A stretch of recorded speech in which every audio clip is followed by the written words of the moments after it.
E aí, pessoal?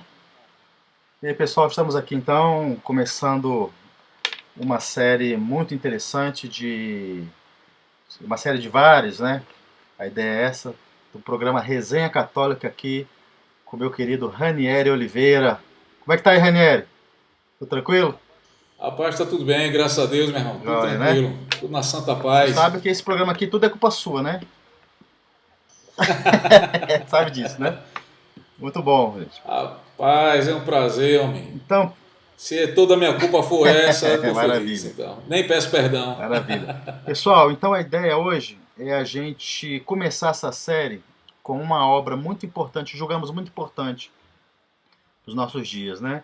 E tem tudo a ver, e é a cara do Veritatis Splendor, né? Que é a obra Luz nas Trevas, Erros e Objeções Protestantes, do padre Júlio Maria de Lombardi. E aí, Ranieri, quem foi o padre Júlio? Rapaz, olha, eu vou dizer uma coisa a você. Eu só queria que a nossa igreja tivesse pelo menos uma meia dúzia de Padre Júlio para a gente poder mudar o cenário de muita coisa aqui a nível de evangelismo, ação missionária, enfrentamento às heresias e às seitas. Na verdade, o Padre Júlio era belga, apesar do nome, né? Mas ele era belga, nasceu na Bélgica. Ele depois teve um chamado, mas sentiu-se vocacionado a missões. Ele passou um tempo na África e depois foi designado a vir para o Brasil. E ao chegar no Brasil, ele foi para Macapá, imagine. Começar um trabalho lá, rapaz. Que maravilha, viu? Enquanto muitos estão querendo ficar só em capital, naquela época o Padre Júlio veio direto para dentro da Amazônia Esse que é o praticamente, viu? espírito missionário, né? Pois é, Levar o evangelho aos rincões do mundo, né? pois é. É isso aí. E interessante, né, rapaz? Vindo de uma família extremamente piedosa, dentro de um lar católico, muito piedoso, e de uma família numerosa, mas infelizmente ele perdeu os seus irmãos, restando apenas ele e o outro, né? Um mais novo do que ele. O nome dele de batismo era Júlio Emílio Alberto de Lombardi, não é isso?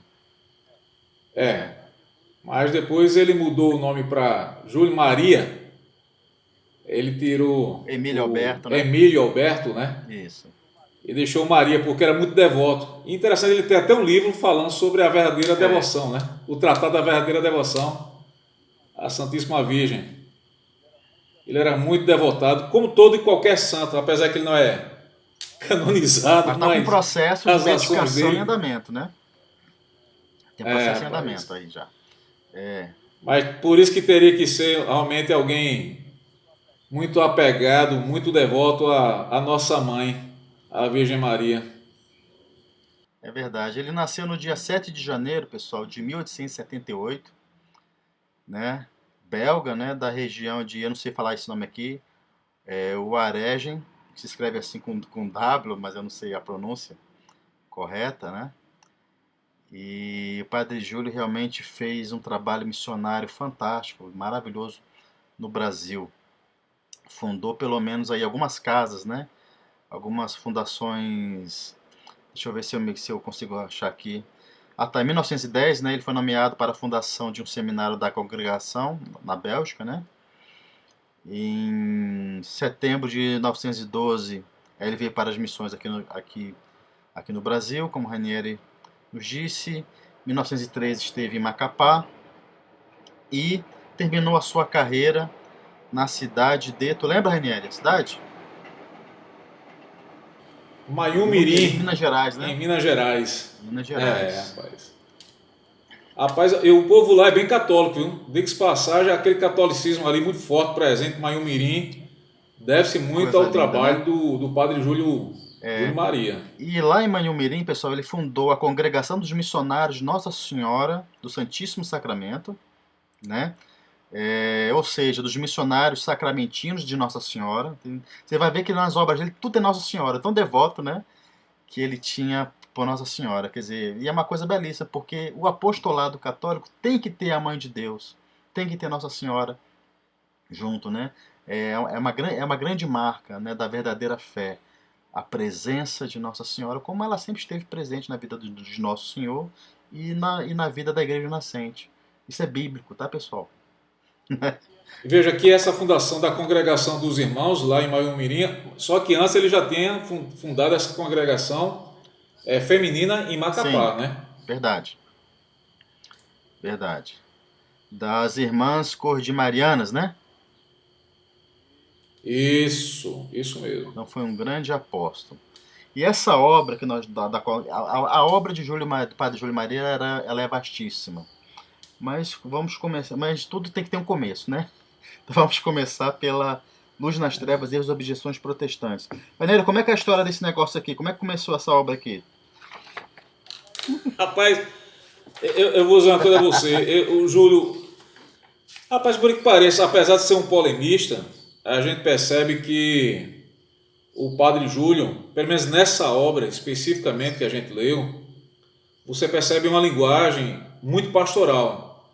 Apesar de ser, né, tá na veia dele uma tradição, uma vertente na batalha da defesa da fé, ou seja, na apologética, ele ser um polemista, mas ele tinha todo um cuidado pastoral, principalmente com aquelas pessoas mais simples, os ignorantes, como ele chama, né?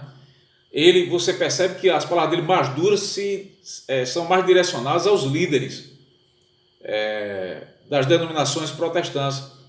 E veja que, assim, logo no início do livro, na introdução que ele mesmo faz, ele diz que nas festas marianas em 1928, e veja que, né, nesse ano ele já estava em Maiumirim. É, Ele diz que os protestantes distribuíram um desafio, exigindo, e ele coloca uma notinha, né, entre parênteses, ele diz assim, olha, note-se bem, não pedindo, né, mas eles estão exigindo um texto da Bíblia que provasse diversas verdades professadas pelos católicos e negadas por eles, né, por eles os sim. protestantes. Interessante que ele diz assim, respondi de Chofre. chofre. Essa expressão é É engraçada. tipo mesmo dele. Arretada ele. A forma dele dizer respondi de É, chofre, né? É um espírito, a personalidade dele, ou seja, de bate pronto, de pancada, né? Imediatamente. exato, Né? exato. E aí a gente começa na introdução da obra, né? Nesta obra tem aqui um pré-capítulo, né, um preâmbulo, que é a introdução necessária, que ele exatamente conta essa história, né, que começou, que durante as festas marianas de 1928, né, ele foi desafiado por esses folhetos que a gente vê muito aí nas cidades do Brasil, principalmente de denominações, né, de tradições pentecostais. Eles fazem muito isso, né, tem aqueles folhetinhos, né, para poder tirar o católico do tino, né, vamos dizer assim. Então o Padre Júlio Maria respondeu a vários desses aí. E ele tinha um jornal também, né, Ranieri? Como é que era? O O lutador, Lutador, exato. Onde ele tinha a oportunidade de rapaz, responder, né, várias dessas questões. E essa obra aqui é uma obra que reúne, né, todas essas respostas e essas objeções, em que ele foi respondendo pastoralmente ao longo de tanto tempo. Grande Padre Júlio Maria. pois é, rapaz, ele sentiu a necessidade de juntar, porque ele disse que não dava, não tinha condições, porque ele só tinha assim um pouco espaço para poder responder, ele queria aprofundar. E aí por isso que ele reuniu, né, todo o trabalho dele, esses artigos, essas respostas, e você vê que essa introdução que ele faz a esse livro, a essa edição, já é na terceira edição, para você ver que naquela época, né, o quanto já fez sucesso a obra do padre Júlio Maria, porque ele faz essa introdução aqui já para a terceira, né, edição do livro dele, né, que trata exatamente acerca dessas respostas, que eu acho interessante a segurança dele. A segurança dele, a formação dele, ele era tão seguro que, não sei se você percebe no subtítulo, diz assim, respostas Irrefutáveis, irrefutáveis. isso. Irrefutáveis. Não é? É, Quer dizer, então, para mim isso já é uma resposta muito forte aos desafios, né, àquilo que os protestantes, né, exigiram na época dele. Aí ele disse, bom, eu vou dar uma resposta a vocês e essas respostas serão irrefutáveis. não tinha nem chance para ter tréplica, viu? Exatamente. Exatamente. Então você imagina um homem, né, que estava à frente de 3 congregações, né, católicas fundadas por ele, tendo um cuidado pastoral enorme com a sua comunidade, ter tempo ainda para escrever e ter esse trabalho, né? Realmente foi um monstro, né? Isso é amor, né? Um grande amor à igreja Sim. e às almas, né? Porque você não faz isso sem amor às pessoas, né? É como nosso Senhor Jesus Cristo sempre ensinou: amar a Deus, né? Acima de todas as coisas, e amar ao teu próximo como a ti mesmo. Então, o Padre Júlio Maria, ele viveu realmente essas duas grandes leis do Evangelho, sem sombra de dúvida, não tenho dúvida nenhuma disso. Eu não sei se você observou, mas ele diz assim: ó, possam essas respostas fazer conhecer e armar a religião verdadeira, a única religião divina, que é a de Jesus Cristo, perpetuada e representada no mundo pela Igreja Católica Apostólica Romana. Possam essas respostas trazer um pouco de luz aos pobres protestantes. Aí veja que interessante, já naquela época diz, nossos irmãos separados da verdade. Né? Quer dizer, assim, apesar dele ter uma linguagem dura, muito firme, muito contundente contra os líderes protestantes, mas ainda assim você percebe uma linguagem pastoral, respeitosa, porque ele chama de irmãos separados da verdade. Né? Quer dizer, é como se fosse aquele filho pródigo. Exato. Ele não deixou de ser filho, ele abandonou a casa do pai, mas a casa do pai está sempre aberta, né? Para quando houver o arrependimento, você poder voltar. Então, ele não tratava os protestantes, principalmente as pessoas, que ele chama aqui as pessoas ignorantes, né? São ignorantes, e essa ignorância é a mãe de todos os erros, então, portanto, eles são muito suscetíveis, né? Aos ensinos heréticos dos seus líderes e por aí vai. Mas ele tem toda uma preocupação. Eu gostei desses 3 parágrafos, quando ele colocou esse primeiro: possam essas respostas fazer conhecer e armar a religião verdadeira. Ou seja, isso aqui se torna também um instrumento para os católicos. Com certeza. Ele está armando os católicos dessas suas exposições, dessas suas respostas irrefutáveis às objeções, aos erros protestantes. Possam essas respostas trazer ainda um pouco de luz aos pobres protestantes, nossos irmãos separados da verdade. E o terceiro parágrafo diz assim: possam eles, à luz da verdade, distinguir as calúnias e o fanatismo com que tais pastores procuram inspirar-lhes ódio à igreja verdadeira, afastando-os deste modo do caminho único da salvação. Quer dizer, veja o cuidado. Eu acho que quando ele possam essas respostas, possam estas respostas, quer dizer, você percebe aqui um trato pastoral. Queira Deus, né? Tipo naquele espírito, né? Queira Deus, né?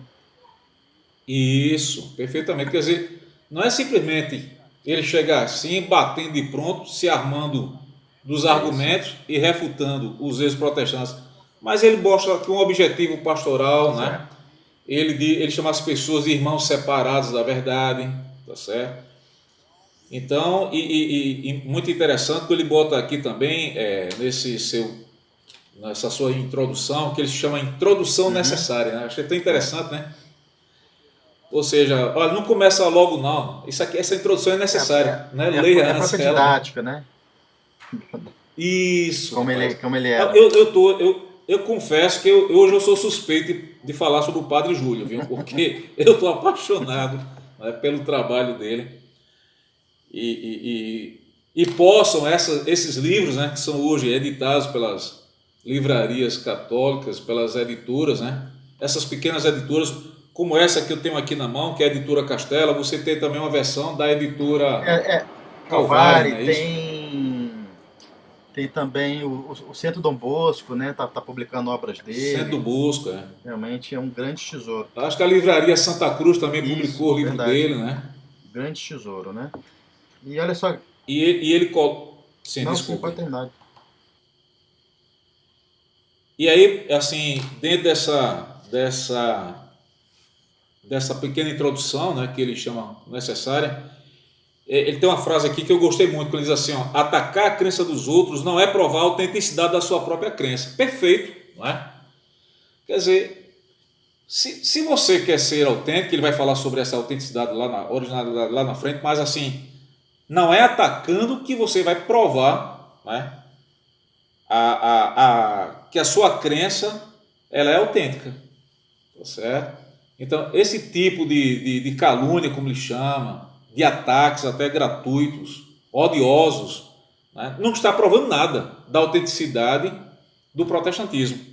Então, atacar a crença dos outros não é provar a autenticidade da sua própria crença. Eu achei isso aqui uma atitude assim também, mais uma vez, pastoral Ele fala dele. aqui, por que tais Né? pastores, em vez de formularem as objeções, não provam a legitimidade do protestantismo? Né? Pois é. Um assunto que a gente vai abordar E, mais à frente aí também. Que ele aborda aqui, né? Mais isso, à frente nós vamos abordar nessa obra. isso, Vamos para o isso. capítulo 1? Mande ver, professor. O que é um protestante? Esse Padre Júlio Maria é um barato, né? É difícil, viu? Mas assim, ele pelo menos ele colocou algumas coisas aqui interessantes, onde ele define o que é um protestante. É lógico que a gente na verdade, a proposta da gente, na verdade, é conversar. Não existe aqui uma sequência de parágrafos e essa coisa. A gente vai discutir, a gente como estivesse na mesa, né? O que a gente quer é que aqueles que estão nos assistindo, estão nos ouvindo, é como se a gente estivesse numa mesa, né, um grupo de amigos, a gente estivesse discutindo um assunto acerca de um livro, né? Então, a gente pode passar um pouco mais na frente aqui, alguns parágrafos, a gente pode voltar e quando ele diz assim o que é um protestante, Sem eu embargo, gosto sem quando ele diz embargo. assim, é, e ele diz, eis o protestante isolado, separado de tudo sem dogma, sem moral, sem culto, sem autoridade, sem regra de fé firme. Rapaz, nada positivo nele, tudo é negativo. Porque o protestantismo nasceu exatamente do protesto, né? Contra a doutrina católica. Né? O protestantismo ele não tem uma doutrina positiva, a doutrina dele é toda negativa, é negar o ensinamento católico. Simples É por isso assim. que ele diz, quando a igreja católica diz sim, Não, o protestantismo não, diz não. sempre, né? Aí olha só que interessante, pessoal, que ele fala aqui, o primeiro parágrafo, eu acho até interessante ler para vocês, que é bem legal, fala assim, a definição não é fácil, né, do que é um protestante. Porque o protestantismo, pela sua divisão e sua adaptação a todos os erros, é uma heresia que muda de forma e fundo, conforme a situação e os países onde se implanta. É até errado, né? Assim, é até errado não, mas impreciso falar em protestantismo, porque não é uma corrente única, de pensamento único, né? A única unidade que há neles é o combate à Igreja Católica e à sua doutrina. Só isso. No mais, o correto é nós falarmos em protestantismos, porque são várias vertentes, vários matizes, né? Especialmente no final do século XIX para cá, com o surgimento do pentecostalismo, depois o neopentecostalismo, aí que o negócio, meu amigo, virou bagunça com força, né? E uma coisa que me chamou a atenção, veja, ele na década de 20, no final da década de 20, ele escreveu algo que eu nunca vi um negócio tão, apesar que tudo que ele escreve serve para hoje, mas tem algumas coisas que a gente vê muito próximo mesmo. Ele diz assim, olha, não acredita mais em Deus, não acredita mais em Deus. Só acredita na Bíblia que ele torce, interpreta, rasga ou adora, conforme os seus caprichos.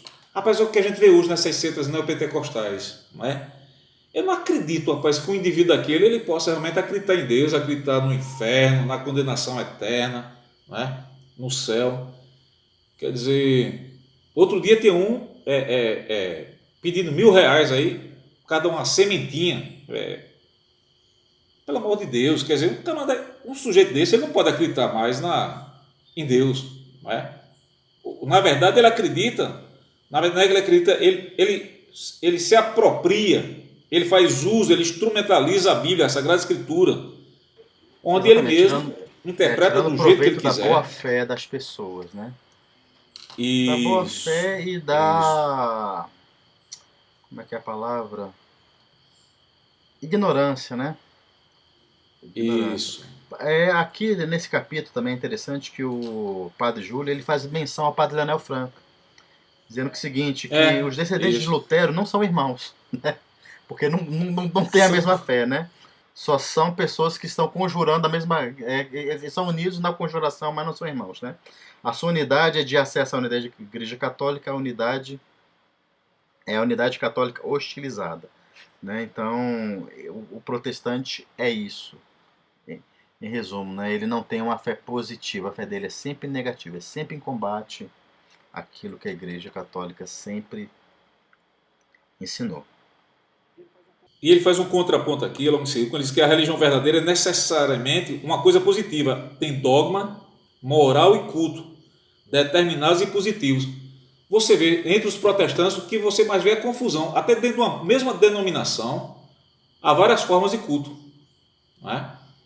Há várias formas de você administrar uma igreja, uma forma episcopal, congregacional, presbiteral, tá certo? E dentro de uma mesma denominação você encontra uma variedade. Por exemplo, vou te dizer, tem denominações que tem na ceia, né, para eles, interpretações, como por exemplo, aqui qualquer pessoa que seja batizada em nome do Pai, do Filho e do Espírito Santo podem participar da ceia. Dentro da própria denominação tem também dizendo, mas tem igreja, aqui na nossa igreja, apesar que aquela outra ali da mesma denominação, da mesma convenção faz assim, mas aqui a gente faz diferente. A gente faz o seguinte, só para os membros da denominação. Você pode ser batizado, mas se você for um presbiteriano, se você for um anglicano, se você for um metodista, você não pode participar da ceia, apenas da nossa denominação, que é batizado em nome do Pai, do Filho e do Espírito Santo. E aí existe uma terceira vertente ainda, veja que confusão. Eu estou falando um exemplo só. Aí tem aquele que é chamado ultra restrito, ou seja, a ceia é ultra restrita, ainda que seja da mesma convenção, mas ainda que sejam irmãos daquela convenção, ele vai restringir a ceia apenas os membros daquela comunidade local. Mesmo você sendo pertencendo à mesma denominação, mas se você tiver 3 quadras depois a mesma igreja, a mesma denominação, você não participa lá da ceia, porque só pode ser os membros daquela comunidade. Então eu gostei muito que eles dizem assim, a religião verdadeira é necessariamente uma coisa positiva. Ela tem um dogma, né? A Igreja Católica, todo mundo sabe no que ela crê. Ela tem a sua moral, ela tem um culto onde todos conhecem, né? E qual é a moral protestante? Porque cada denominação tem a sua própria moral, não é verdade? Qual é o culto único? Não existe um culto único. Então, eu gostei muito dessa parte quando ele diz que a religião verdadeira é necessariamente uma coisa positiva. Esse contraponto dele eu achei maravilhoso. Eu acho que ele apesar de ser simples a leitura, mas é de uma E nesse profundidade. capítulo também, Ranieri, ele chama atenção para um fato que as deturpações, né, quer dizer, o afastamento progressivo das denominações protestantes, ele é tão grande, né, que acabam até chegando, em alguns casos, deixando até de serem cristãos, né, no sentido próprio da palavra, porque não batizam validamente, né? Então, se não tem o batismo válido, gente, é pagão, né? Então, um caso bem, Tem igreja protestante só batiza em nome de Jesus. né, quer dizer, um caso bem clássico é a questão dos mormons, né? E das testemunhas de Jeová. O batismo deles não é válido. Então, quem pertence a essas seitas não são cristãos, são pagãos. Continuam sendo pagãos. Quer dizer, é um horror isso, né? E Pois é. mais à frente também, porque a gente sabe que uma das definições clássicas, né, de todas elas é a sola escritura, né? Quer dizer, somente a Bíblia, entre aspas. E o Padre Júlio faz uma atenção aqui bem interessante nesse capítulo, né? Todo livro precisa de uma interpretação autêntica, feita por uma autoridade competente, senão é letra morta. Pois é. Pois é. E a letra Perfeito. morta só pode dar Perfeito. a morte, enquanto o espírito da interpretação autêntica é que dá a vida. Olha só que interessante isso, né, gente? Porque o que é, você a letra morta? Que se a letra não for interpretada corretamente, ela vai te levar para o inferno, porque você não está no caminho de Deus, né? Isso é muito sério, né? E São Paulo também fala sobre isso na segunda carta aos Coríntios 3,6, que também é mencionado aqui pelo Padre Júlio, né?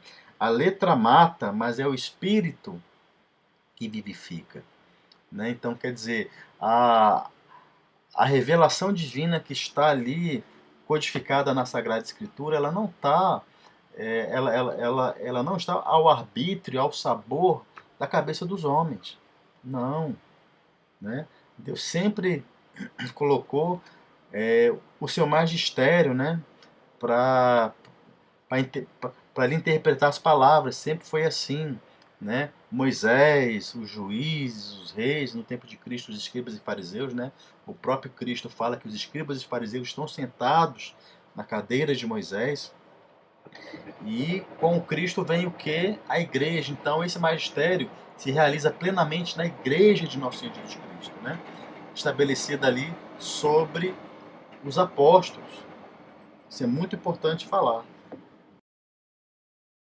E, por fim, nessa sua introdução, no seu primeiro capítulo aqui, o que é um protestante, no finalzinho ele diz que os protestantes se dividem em duas categorias. É que a gente comentou até um pouco no início do nosso bate-papo, desse livro, quando ele diz que existem os ignorantes, iludidos e enganados pelos pastores, por aqueles que se intitulam pastores.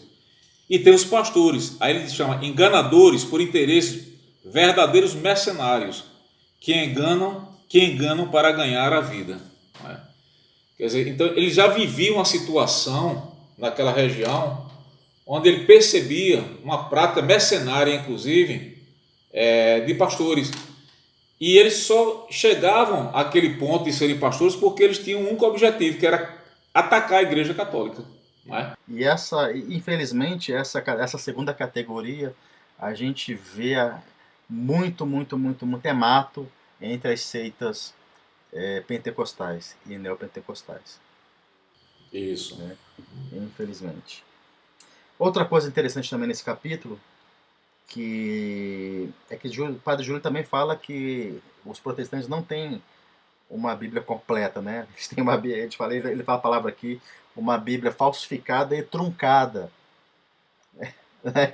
É interessante isso, porque, por exemplo, a gente sabe que eles excluíram 7 livros do Antigo Testamento, né? Que são os livros deuterocanônicos, então a Bíblia deles é truncada por causa disso, ela não está completa, fora as adições que existem, as adições gregas, né, de Daniel e Esther, que também foram retiradas de suas edições, né? Mas retiradas muito tempo depois, tá, gente? Assim, nas primeiras Bíblias protestantes, elas ainda foram publicadas, ainda como apêndice, mas estavam lá, né? Então, acho que 2 séculos depois da Reforma que definitivamente foram retiradas, não foram mais publicadas como apêndice. E falsificada também porque tem muitas traduções que deturpam palavras, né? Então, por exemplo, as traduções oriundas dos adventistas e das testemunhas de Jeová é um horror, né? Por exemplo, a testemunha de Jeová, um exemplo, eles não acreditam na divindade de nosso Senhor Jesus Cristo, não acreditam que Jesus Cristo seja Deus, né? Nem que o Espírito Santo seja Deus. Então, o que eles fazem com o início do Evangelho, o prólogo do Evangelho de João, que você lê ali claramente que Jesus é Deus, né? O Verbo se fez carne, o Verbo era Deus, né? Eles traduzem como o Verbo era um Deus. Tu já viu isso aí, Raniel? Pois é. É Pois de é. acabar com o pique do Goiás, né, não? Pois é, rapaz. É uma deturpação, é uma das mais graves que nós temos na escritura desses movimentos, inclusive para protestantes, né, que estão ali à margem, mas que surgiram, né, do meio, são resultados, são frutos do protestantismo, da Revolução Protestante. Né? São os novos revoltosos, né, da Revolução Protestante. São esses grupos, e como tal, esse aí que realmente é uma das seitas mais nefastas que há, porque deturparam inclusive o Novo Testamento a seu bel prazer. Quer dizer, é um assinte, né? É um absurdo. É.